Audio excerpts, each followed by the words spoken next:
It was a rainy morning and very damp. I had seen the damp lying on the outside of my little window, as if some goblin had been crying there all night and using the window for a pocket handkerchief. Now I saw the damp lying on the bare hedges and sparse grass, like a coarser sort of spider's web, hanging itself from twig to twig and blade to blade, on every rail and gate, wet, low, clammy. And the marsh mist was so thick that the wooden finger on the post, directing people to our village, a direction which they never accepted, for they never came there, was invisible to me until I was quite close to under it. Then, as I looked up at it when it dripped, it seemed to my oppressed conscience like a phantom devoted me to the hulks. The mist was heavier yet when I got out upon the marshes, so that instead of my running at everything, everything seemed to run at me. They were very disagreeable to a guilty mood. The gates and dikes and banks came bursting at me through the mist, as if they cried as plainly as could be, "A boy with somebody else's pork pie. Stop him." The cattle came upon me with suddenness, staring out of their eye and steaming out of their nostrils. "Hullo, young thief!" One black ox, with the white cravat on it, who even had to my awakened conscience something of a clerical air, fixed me so obstinately with their eyes, and moved his blunt head round in such an accusatory manner as I moved round, that I blubbered out to him, "I couldn't help it, sir. It wasn't for myself. I took it." Upon which he put down his head, blew a cloud of smoke out of his nose, and vanished with a kick up of his hind legs and a flourish of his tail. All the time I was getting on towards the river, but however fast I went, I couldn't warm my feet, to which the damp cold seemed riveting, as the iron was riveted to the leg of the man I was running to meet. I knew my way to the Battery pretty straight, for I had been there on a Saturday with Joe, and Joe, sitting on an old gun, had told me that when I was apprenticed to him, regularly browned, we would have such larks there. However, in the confusion of the mist, I found myself at last too far to the right, and consequently had to try to make myself back along the river side, on the bank of the loose stones above the muds and the stakes that stood tied up. Making my way along here with all my dispatch, I had just crossed a ditch which I knew to be very near to the Battery, and had just scrambled up to the mound beyond the ditch when I saw the man sitting before me. His back was towards me, and he had his arms folded, and was nodding forward, heavy with sleep. I thought he would be more glad if I came upon him with his breakfast in that unexpected manner, so I went forward softly and touched him on his shoulder. He instantly jumped, and it was not the same man, but another man. And yet this man was dressed in coarse gray too, and had a great iron on his leg, and was lame and hoarse and cold, and was everything the other man was, except that he had not the same face, and had a flat, broad, brimmed, low, crowned felt hat on. All this I saw in a moment, for I had only a moment to see it in. He swore on oath at me, made a hit at me. It was a round weak blow that missed me, and almost knocked himself down, for it made him stumble, and then he ran into the mist, stumbling twice as he went, and I lost him. It's a young man, I thought, feeling my heart shot as I identified him. I dare say I should have felt a pain in my liver too, if I had known where it was.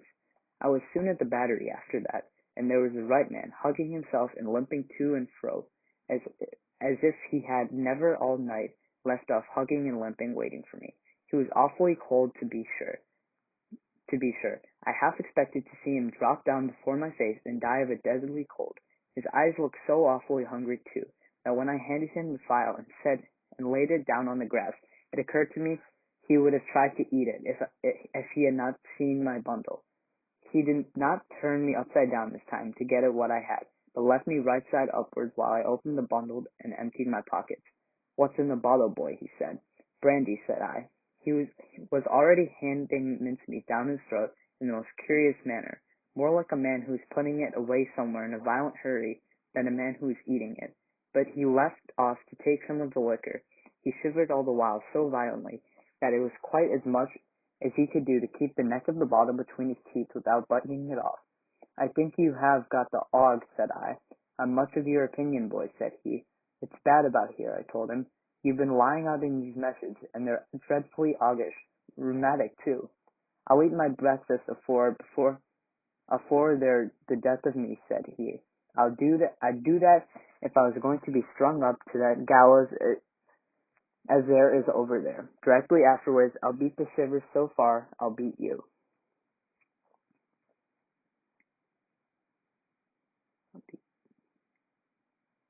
He was gobbling mincemeat, meat bone, bread, cheese, and pork pie, all at once, staring distrustfully while he did so at the mist all around us, and often stopping, even stopping his jaws, to listen.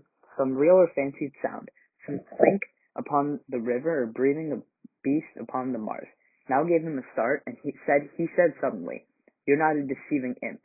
You brought no one with you." "No, sir, no." "Nor give no one the office to follow you." "No." "Well," said he, "I believe you. You'd be but a fierce young hound indeed, if at your time of life you could help to hunt a wretched warmint, hunted as near death and dunghill as this poor wretched warmint is." Something clicked in his throat, as if he had works in him like a clock, and he was going to strike, and he smeared his ragged rough sleeve over his eyes. Pitying his desolation, and watching him as he gradually settled down upon the pie, I made bold to say, "I am glad you enjoy it." "Did you speak?" I said I was glad you enjoyed it. "Thank'ee, my boy, I do." I had often watched a large dog of ours eating his food, and now I noticed a decided similarity between the dog's way of eating and the man's. The man took strong, sharp, sudden bites, just like the dog.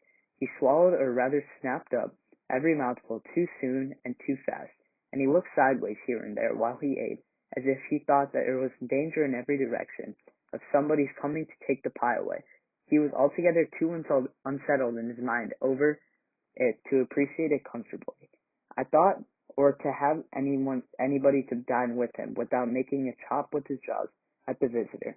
In all which particulars he was very much like a dog. "I'm afraid you won't leave any of it for him," said I, timidly, after a silence during which I had hesitated as to the politeness of making the remark. "There's no more to be got where that came from." It was the certainty of this fact that impelled me to offer the hint. "Leave any for him? Who's him?" said my friend, stopping in his crunching of pie crust. "The young man that you spoke of, that was hid with you." "Oh, ah," he returned, with something like a gruff laugh. "Him. Yes, him. He don't want no wittles." "I thought he looked as if he did," said I. The man stopped eating, and regarded me with the keenest scrutiny and the greatest surprise. "Looked? When?" "Just now." "Where?" "Yonder," said I, pointing, "over there, where I found him nodding asleep, and thought it was you." He held me by my collar and stared at me, so that I began to think his first idea about cutting my throat had revived. "Dressed like you know, only with a hat," I explained, trembling, and I was very anxious to put this delicately, and with the same reason for wanting to borrow a file. "Didn't you hear the cannon last night?" "Then there was a firing," he said to himself. "I wonder. You shouldn't have been sure of that," I returned, "for we heard it up at home, and that's further away, and we were shut in besides." "Why, see now," said he, "when a man's alone on these flats, with a light head and a light stomach, perishing of cold and want, he hears nothing all night but guns firing and voices calling. He sees the soldiers with their red coats lighting up the torches carried afore, closing in round him, hears his number called, hears himself challenged, hears the rattles of the muskets, hears the order, 'Make ready, present, cover him steady, men,' and is laid hands on, and there's nothing. Why, if I see one pursuing party last night, coming up in order, gammon with their tramp, I see 100. And as to firing, why, I see the mist shake with the cannon. Arthur, it was broad day, but this man he had said all the rest, as if he had forgotten my being there.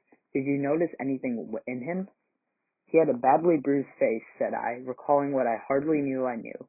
"Not here," exclaimed the man, striking his left cheek mercilessly with the flat of his hand. "Yes, there. Where is he?" He crammed what little food was left into the breast of his grey pocket. "Show me the way he went. I'll pull him down like a bloodhound. Curse this iron on my sore leg. Give us hold of his file, boy." I indicated in what direction the mist had shrouded the other man, and he looked up at it for an instant, but he was down on the rank-wet grass, filing at his iron like a madman, and not minding me or minding his own leg, which had an old chafe upon it, and it was bloody, but which he handled as roughly as if it had no more feeling in it than the file. I was very much afraid of him again, now that he had worked himself into this fierce hurry, and I was likewise very much afraid of keeping away from home any longer. I told him I must go, but he took no notice, so I thought the best thing I could do was to slip off.